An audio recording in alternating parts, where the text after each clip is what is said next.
जेती मुकुट दिया जाए गौरव निमंते दिया जाए किंतु बाइबल रे गोटिए मुकुट अपमान निमंते दिया जाइछला आ सेई मुकुट नाही तो कोनोसी मुकुट हमें पाई परिबा नाही आ सेई मुकुट हैला कंठार मुकुट जदि कंठार मुकुट शिशु बहन करि न थांते आमे माने कोनोसी मुकुट पाइबार योग्य हेई पारि न थांतो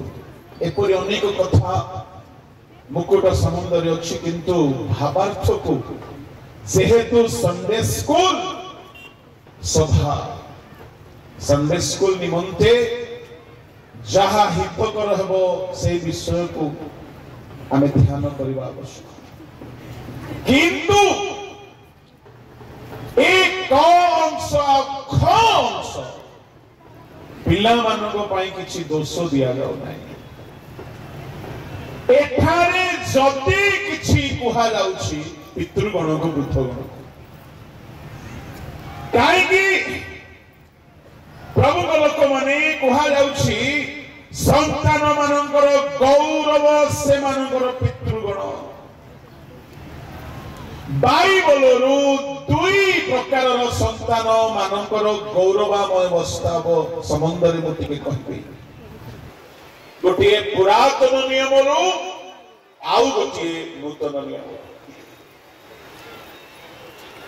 एइठारे संतान मानकर गौरव ता माने प्रत्येक संतान मानकर प्राइड इंग्लिश रे अनेक तर्जमा रे प्राइड लेखा तामाने पितृगण को नहीं संतान माने गर्व अनुभव करुछि फारूसी माने आम्भ मानकर पिता अब्राहम बोली की दर्प करुथिले तेरे हमर पिला माने हमर पितृगण को नहीं दर्प करला परी हम पितृगण अछंती तो एटा पितृगण रो सभा को कहला परी ही जाउछि संदेश को सभा किंतु प्रसंग जेहेतु सेमती अच्छी आओ कुआड़े आमे काहे की बुलिबु एमिति तो समय और बहुत सीमा भीतर रहिबा पड़ुछि किंतु से भीतर मध्य पिला मानकर आशीर्वाद पाई पितृगण रो भूमिकार सत्यता प्रकाशित हेउछि ईश्वर लोक माने संतान मानकर गौरवर कारण हेबा दरकार पितृगण मु आपण को कहबा पई चाहे पुरातन नियम रो गोटिए घटना से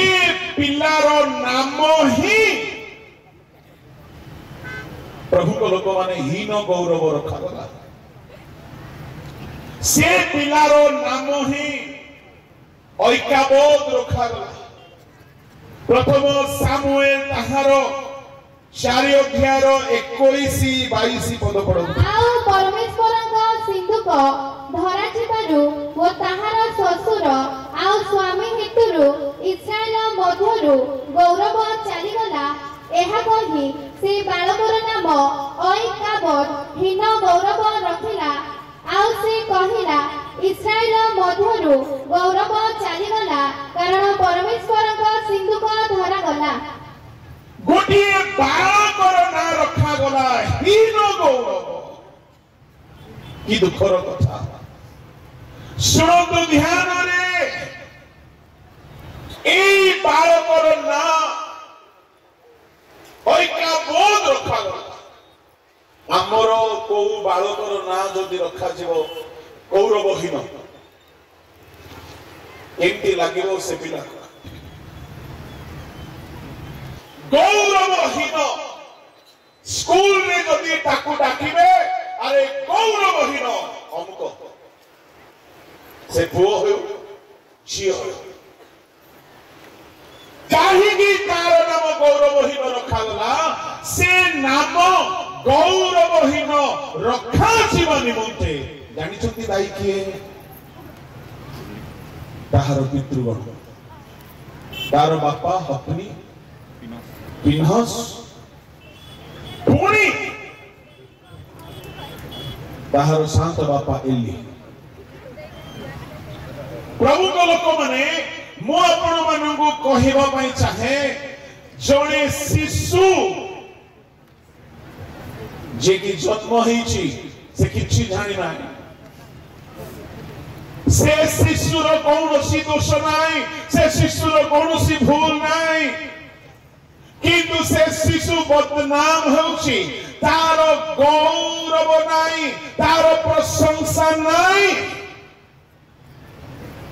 काईकि तार नाम हीन गौरव रखा गला जेहेतु ताहार पितृगणर पाप हेतु गौरव चली जाइछि एतुर हमकु कोन शिक्षा मिलुछि जदि आमे पितृगण होई जदि एली साजकर तुल्य जदि आमर जीवन रहिबो आमर संतान गणर गौरव हेबो नाही हीन गौरव हेबो कोन थिला एली साजकर जीवन प्रभु को लोक माने एलीर अनेक अपराध संबंधरे धर्मशास्त्र कहे मु आपनको दुई गोटी खाली कथा कहिबी बाहर करंतो प्रथम सामुएल तार 3 अध्याय 13 पद टिके पढंतु जेहेतु जे अपराध विषय से ज्ञात हैला तहि निमंते आम्भे ताहार वंशको सर्वदा दंड देबा बोली ताहाको कहियछु कारण ताहार पुत्र माने आपण मानको शापग्रस्त कले हे से सेमानको दमन कला नाही सुनतु संतान माने ईश्वर लोक माने गौरवर पात्र हेबा पाई हेले पितृगण सेमानको दमन करिकि कढाई नबाको पड़िबो किंतु एठारे एली साजक ताहार पुत्र मानको दमन कला नाही आउ गोटे भूल से कला 2:29 पद पढो माइकरे पढो तेबे आम्भे आपणा आवासरे जे बलि ओ नैवेद्य उत्सर्ग करबाको आज्ञा देइछु तुम्भे माने काहेकि तहिरे पदाघात करूछ पुणी आम्भ लोक इस्राएलर सर्वोत्तम समस्त नैवेद्यरे आपण मानकु रुष्टपुष्ट करबा निमंते आम्भ अपेक्षा आपण पुत्र मानकर अधिक गौरव करूछ परमेश्वरଙ୍କ ଏକ ଲୋକ एलीଙ୍କ निकटକୁ आसी तांकु कहिना सदा प्रभु ई कथा कहंती जेउ समय रे तुम पितृगुह मिस्र रे फारोर दासत्व रे थिले से समय रे आंभे की प्रत्यक्ष रूपे से मानको दर्शन देइनाओ आंभे की आंभ वेदी ऊपर को छिबाकू धूप जळाइबाकू आंभ सम्मुख रे एफोद परिधान करिबाकू समग्र इस्राएल गोष्ठी मध्य रे ताहाकू जाजक हेबा पई मनोनीत करिना हूं और आंभे की इस्राएल संतान गणर अग्निकृत समस्त उपहार तुम पितृगुरु को देना तेबे ए सब परमेश्वर देले हैं से कौन करू अछि सुनंतु इस्राएल सर्वोत्तम समस्त नैवेद्य रे आपण मानको रुष्ट पृष्ट करिबा पाई ता माने एली जाजक शेष काल रे प्रभु दुखित हेले हेउंतु किंतु मु खाई पी की आनंद आमोद प्रमोद करिवार अछि परमेश्वरଙ୍କ सर्वोत्तम नैवेद्य रे रुष्ट पृष्ट हेबा निमंते नीचे रुष्ट पृष्ठ हेबा पाए केउठारे प्रभु को वेदी रे आसुथिबा नैवेद्य काहे की होना चाहे परमेश्वर गौरव पाउछ परमेश्वर संतुष्ट हो हे बोलो उत्सर्ग कले परमेश्वर संतुष्ट हेले नह उत्सर्ग कले परमेश्वर संतुष्ट हेले आउ एप्री 10 अध्याय 5 6 7 पढ़िबे से बलिदान रे नैवेद्य रे संतुष्ट हेले नाही एणु यीशु ख्रीष्ट आपणार निमंते शरीर प्रस्तुत कराई शरीरधारी होकर आसिले कहीं नैवेद्य परमेश्वर संतुष्ट हेले ना एणु जीशु निजको बलि करके पिता को संतुष्ट करने को चाहिए ताने ईश्वर लोक मैंने परमेश्वर गृह को जो नैवेद्य आसुला परमेश्वर संतुष्ट हेउंतु न हेउंतु मते संतुष्ट हेबा दरकार एथिरु जणा पडुछि एलिजा जको निजको सैटिस्फैक्शन करिवा सेबारे माति जाइथिले आज अनेक मंडली रे केवल निजर लाभ पाई बंची छथि केवल अर्थ रोजगार पाई बंची छथि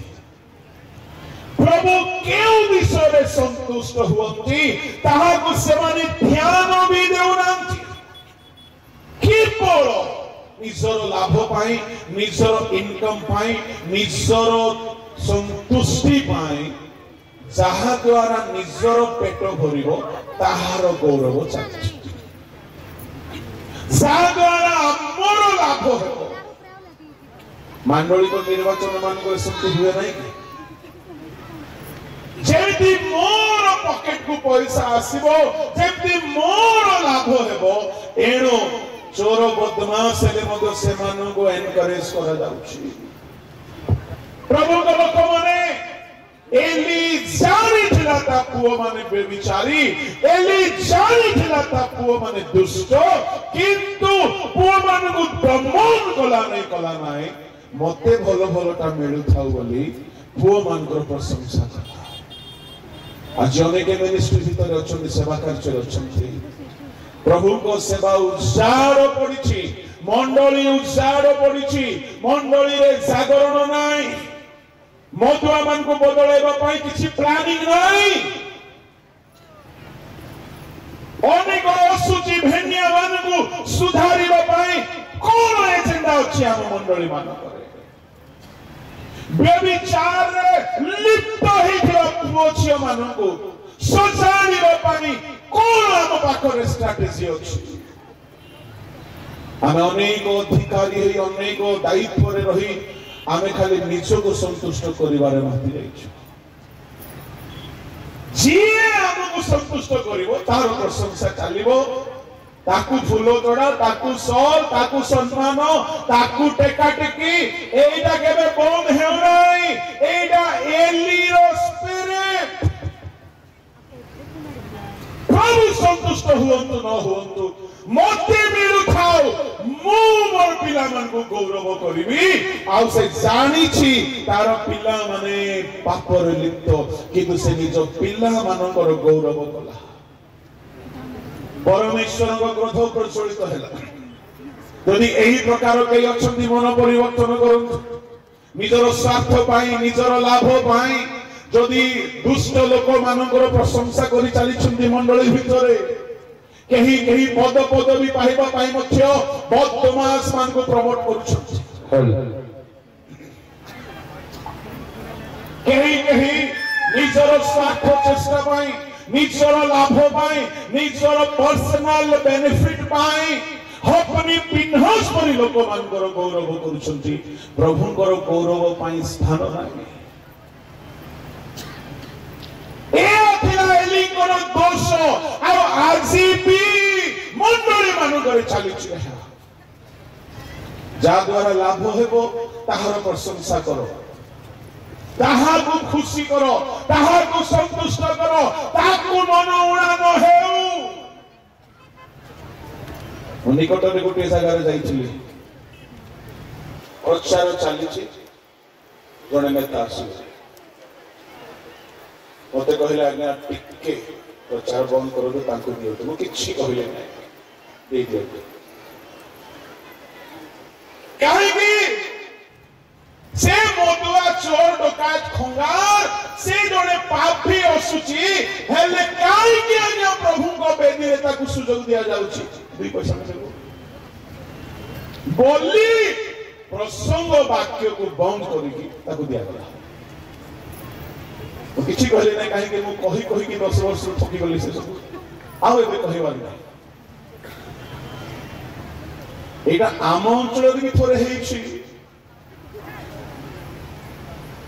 कहीं मु कहबा पई चाहे अन्य कोनोसी संप्रदाय रे प्रवचन चालू थाओ आपण जानतो आपण को देबे मझे दिया जीवन माने हमें इतने सस्ता ही गलु मु तो सस्ता होते कि तू ईश्वर में वाक्य में सस्ता की हमें छारो मनुष्य एटा एलिरो स्पिरिट प्रभु को काम जेमती हेले हे उठाओ किंतु जोठो हमको लाभ मिलबो ताकू गौरव करूथा शुणु सावधान ही जानतु ईश्वर को लोक माने मो एहा कहू नाही आमे संसार नेता मान को आमे आदर करिवा नाही बाइबल एको एई प्रकार ग्रंथ पे बाइबल कहे नेता मान को पय प्रार्थना करो शासनकर्ता मान को पय प्रार्थना करो आओ राजा मान को पय प्रार्थना करो आमे प्रार्थना करूछु आमे करूथिबा किंतु वाक्य थारो श्रेष्ठ स्थान ताहा को दिया जाओ ईश्वर वाक्य एते गुरुत्वपूर्ण जे यीशु ख्रीष्ट को नाम ठारू भी वाक्य उच्च रखा जायछि गीत संहिता रे पढिबे गोटे गीत मोहर मने पडुछि परंतु गीत संहिता 139 गीत संभवतः 138 गीत ताहार दुई पद मु तुम पवित्र मंदिर अभिमुख्य रे तुमरा भजन करिबी पुणी तुमरा स्नेहपूर्ण करुणा व तुमरा सत्यता सकाशे तुम नामर धन्यवाद करिबी कारण तुमे अपनर सकल नाम अपेक्षा अपनर वाक्य महत करियछ तामाने जिहोवा निसी नाम अपेक्षा जिहोवा जिरी नाम अपेक्षा जिहोवा सित्केनु जिहोवा शम्मा एल शदाई एल एलोही सकल नाम अपेक्षा वाक्य को महत करिछंती आ ए वाक्य रे आकाश मंडल पृथ्वी सृष्टि होईची सूर्य चंद्र तारागण सृष्टि होईछंती वाक्य बिनु किछि है नै एनो से वाक्य रे जीवन वाक्य जेउठारे प्रचार करा जाए सेठारे मन परिवर्तन करंती हृदय परिवर्तन हुए वाक्य बाहरिला 4 दिनर मोढ़ा जीवन पाइके आसिला वाक्य रे एते शक्ति अछि हालेलुया हालेलुया आकाश मंडल स्वर्ग लोप पाइबो ईश्वर वाक्य लोप पाइबो एनु कहिबा पई चाहे वाक्यर सेवा कार्य के पदार्थ न हेबो प्रभु को लोक माने एठारे एली शासक को देखंतु से प्रभु को नैवेद्य पदाघात करूछि निजे रुष्ट पुष्ट हेबा पई चाहूछि निज दुष्ट पिला मन को गौरव करूछि मु कहिबा पई चाहे कालक्रम एमती हला परमेश्वर को ठारू क्रोध उत्पन्न हला जदि एठारे केही भी अछ मो ईश्वर को क्षुद्र दास हिसाब रे चेताई दउछि जदि केही भी अछ निजर स्वार्थ पाई प्रभु को बेदीर दुर्व्यवहार करूछ सावधान निजर पर्सनल बेनिफिट पाई जदि ईश्वर को सेवार पदाघात करूछ सावधान काई की सावधान एलिंग परमेश्वर आमर परमेश्वर एलिंग जे न्याय करथिले से कोन हमको छाडी देबे से कोन हमको विचार करिवे नाही से कोन यथार्थ न्याय करंती नाही से कोन दंड दियंती नाही एली दिने ईश्वर रब सुनिबारे विज्ञ लोक छला दिने ताहार कथार भाववाणी हान्ना प्रति सफल हैला ताहार कथारे दम थिला दिने तार आद्य जीवन भलो थिला तार आद्य प्रार्थना जीवन भलो थिला तार आद्य अनुभूति भलो थिला किंतु ଯେତେବେଳେ ପରମେଶ୍ୱର ତା ପାଇଁ ଦଣ୍ଡର କଥା କହିଲେ ମତେ ଆଶ୍ଚର୍ଯ୍ୟ ଲାଗୁଛି ସେ କାହିଁକି ହିଜକିୟ ପରି କାନ୍ଦିଲା ନାହିଁ। ଯେତେବେଳେ ସାମୁଏଲ ଦ୍ୱାରା ପରମେଶ୍ୱର କହିଲେ କଣ କହିଲେ 3 ଅଧ୍ୟାୟ ତାହାର 12 ପଦ ଟିକେ ପଢନ୍ତୁ। ଆମେ ଏଲି ବିରୁଦ୍ଧରେ ତାହାର ପରିବାର ବିଷୟରେ ଯାହା ଯାହା କହିଅଛୁ ସେ ସମସ୍ତ ପ୍ରଥମାବଧି ଶେଷ ପର୍ଯ୍ୟନ୍ତ ସେହି ଦିନ ସଫଳ କରିବା। 14 এই হেতু এলি বংশর অপরাধ বলিদান কি নৈবেদ্য দ্বারা সদাকাল পরিষ্কৃত ন ହେବ ବୋଲି এলি বংশ বিষয়ে ଆମେ শপথ କରିଅଛୁ। ପରମେଶ୍ୱର କହିଲେ ଏଲିର ପାପ କ୍ଷମା ହେବ ନାହିଁ। ସକାଳ ହୁଅନ୍ତେ ସାମୁଏଲ ଉଠନ୍ତେ ଏଲି ପଚାରିଲେ ସଦାପ୍ରଭୁ କଣ କହିଲେ କୁହନ୍ତୁ। ତାମାନେ ସିନିୟର ଏଲିକୁ ଆଉ ପ୍ରଭୁ କହୁନାହାନ୍ତି। ଏବେ ସାମୁଏଲ କୁ ପ୍ରଭୁ କଥା କହିବା ଆରମ୍ଭ କଲେ। ପ୍ରଭୁ ଲୋକମାନେ ମୁଁ ଆପଣଙ୍କୁ କହିବା ପାଇଁ ଚାହେଁ ତହିଁରେ ସବୁ କଥା ସାମୁଏଲ ଜଣାଇଲେ। 17 ପଦ দিয়ে পড়েছে। ତେବେ ସେ ପଚାରିଲେ ସଦାପ୍ରଭୁ ତୁମ୍ଭକୁ କି କଥା କହିଲେ ବିନୟ କରୁଅଛି ମୋ ଠାରୁ ତାହା ଗୁପ୍ତ ନ କର। ସେ ଯେ ସମସ୍ତ କଥା କହିଅଛନ୍ତି ତହିଁରୁ କୌଣସି କଥା ତୁମ୍ଭେ ମୋ ଠାରୁ ଗୁପ୍ତ କଲେ ପରମେଶ୍ୱର ସେହି ଦଣ୍ଡ ମଧ୍ୟ ତହିଁରୁ ଅଧିକ ତୁମ୍ଭକୁ ଦିଅନ୍ତୁ। ତହିଁରେ ସାମୁଏଲ କିଛି ଗୁପ୍ତ ନ କରି ତାଙ୍କୁ ସବୁ କଥା ଜଣାଇଲେ। ତହୁ ସେ କହିଲେ ସେ ତ ସଦାପ୍ରଭୁ ଯାହା ତାହାଙ୍କ ଦୃଷ୍ଟିରେ ଭଲ ତାହା ସେ କରନ୍ତୁ। ଦଣ୍ଡର କଥା, ବିନାଶର କଥା, ଉତ୍ପାଟନର କଥା, ଅଭିଶାପର କଥା କହିଲେ ଏଲି କହୁଛନ୍ତି ସେ ତ ପ୍ରଭୁ ଯାହା କଲେ କରନ୍ତୁ। ଦେଖନ୍ତୁ ହିଜକିୟକୁ ଏମିତି କାନ୍ଦିଲା ଯେ ଯିଶାଙ୍କର ଭାବବାଣୀ ବଦଳାଇବାକୁ ପଡ଼ିଲା। ତାମାନେ ଏଲି ଏବେ କାନ୍ଦିବା ପ୍ରାର୍ଥନାରେ ବି ଇଣ୍ଟରେଷ୍ଟ ନାହିଁ। ଖାଲି ଖାଇ ପିଇ ଯିଏ ତାକୁ ଖୁଆଉଥିବ ଯିଏ ତାକୁ ଗିଫ୍ଟ ଦଉଥିବ ତାର ପ୍ରଶଂସା କରିବାରେ ଏମିତି ମାତି ଯାଇଛି ଯେ ଅର୍କ ଗଲେ ଯିବି ସିନା ଆଉ କଣ କରିବି। ଆମ ଲୋକମାନେ এই ଅବସ୍ଥା ଠାରୁ କିଛି ଭଲ ଅବସ୍ଥାରେ ନାହାନ୍ତି। ଅଧିକାଂଶ ଲୋକ ଏତେ ଟାଣ ହେଇଯାଇଛନ୍ତି ଯେ ଏଲି ବି କମ ପଡିଯିବ। ଆଉ ବାକ୍ୟ ଶୁଣିବାକୁ ବି ଇଚ୍ଛା ହେଉନାହିଁ। ମରଲେ ମରବି ନର୍କ ଗଲେ ଯିବି ଆଉ କଣ। ଆରେ ତୁମେ କାହିଁକି ହିଜକିୟ କରି କାନ୍ଦି ପାରିବ ନାହିଁ? ତୁମେ କାହିଁକି ଦଣ୍ଡ ଦୂର କରିପାରିବ ନାହିଁ? କାହିଁକି ଆହାବ ପରି ଉପବାସ କରି ଦଣ୍ଡ ଏଡ଼େଇ ପାରିବ ନାହିଁ? ଯଦି ଆଜି କେହି ପ୍ରଭୁଙ୍କର ଶୁଣୁଛନ୍ତି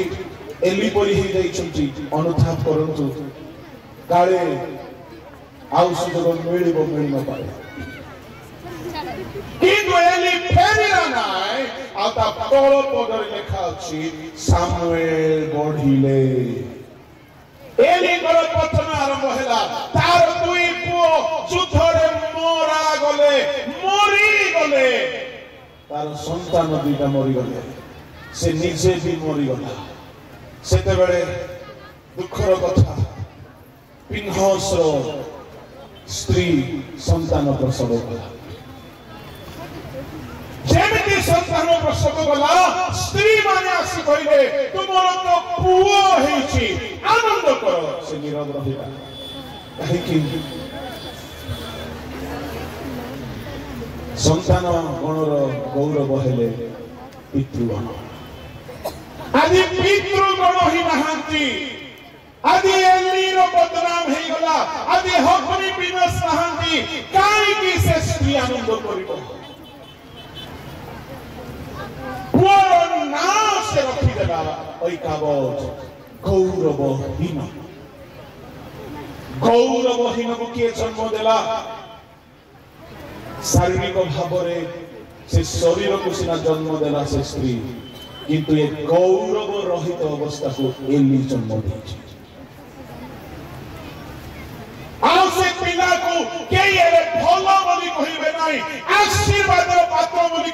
নাই, আনন্দর সন্তান বলি কহিবে নাই, সে অনুগ্রহর পাত্র বলি কহিবে নাই, কহিবে কি জেজে বাপার ইয়ে নাতি জেজে,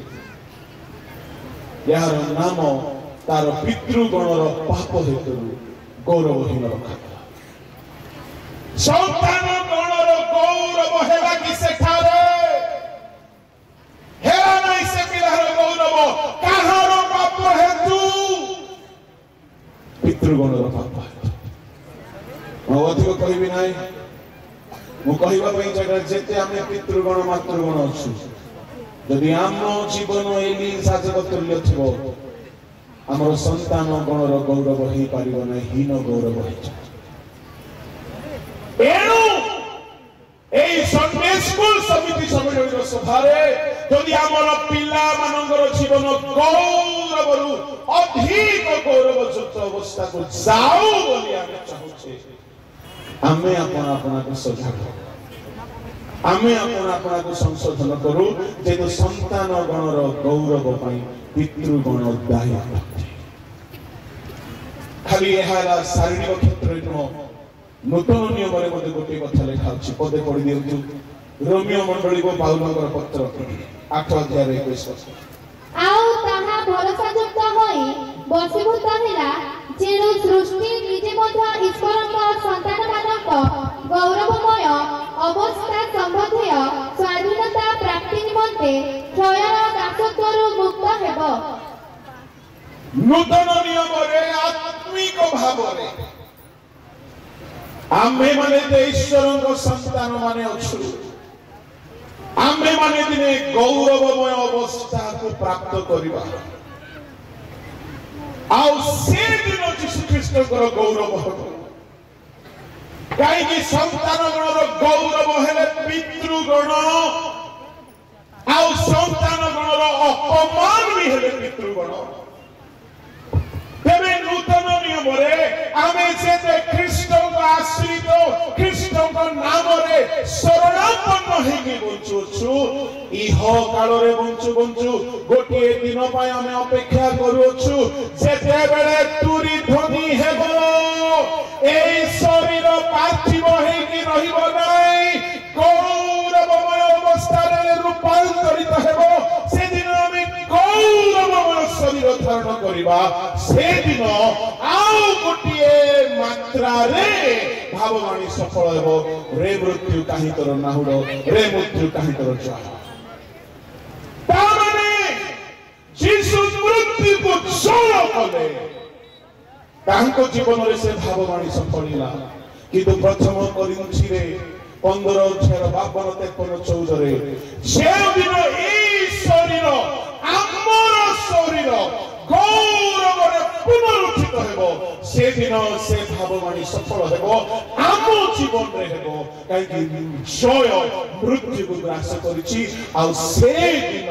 ଆମେ ମାନେ ଖ୍ରୀଷ୍ଟଙ୍କ ପରି ରୂପାନ୍ତରିତ ହେବା, ଆଉ ଏ ଶରୀର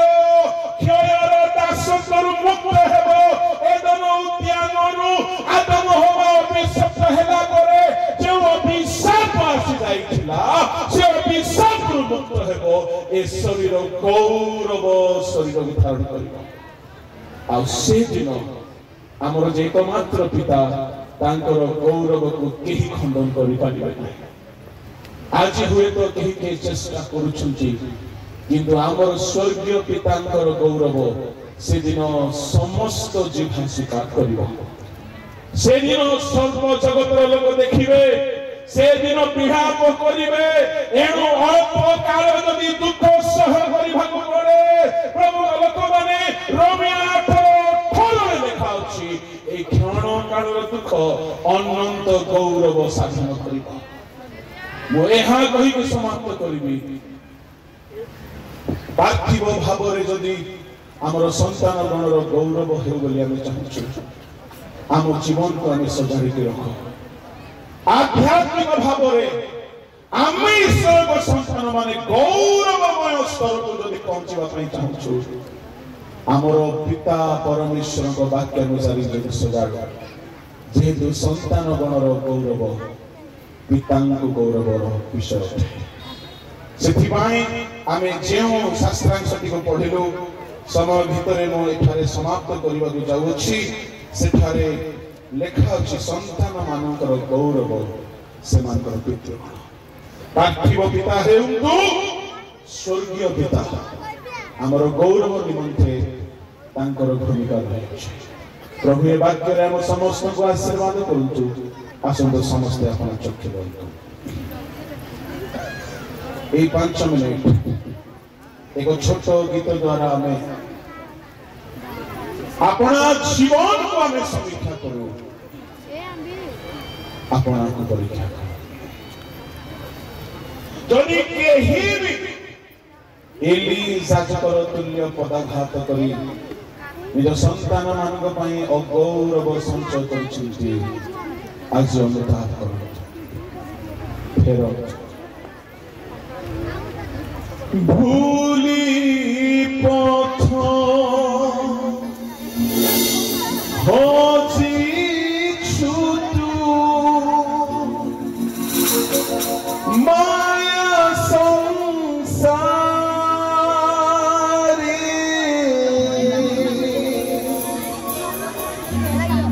তথাপি প্রেমিক সে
जदि कही तुम्भर रब शुणी अनुताप करी निजर संतान गणर गौरवहीन अवस्थार जदि से माने जीवन बीतई आज स्वर्ग उन्मुक्त करी तुम रक्त धोई दियो प्रभु तुम लोक मान क्षमा संतान गणर गौरव जे पितृगणर जीव ताहारी जीवन लिंग तुल्य न हो स्वर्गीय पिता प्रत्येक हृदय तुम्हारी वाक्य मुद्रांकित हो तुम लोक मैंने परिवर्तित हो निजर संतान गणर संतान आशीर्वाद कारण आज सेवा कार्य तुम अनुग्रह कल आम समस्त को सचेतन कराइल एपाई धन्यवाद गौरव महिमा तुम्हें जीसु नाम आमेन।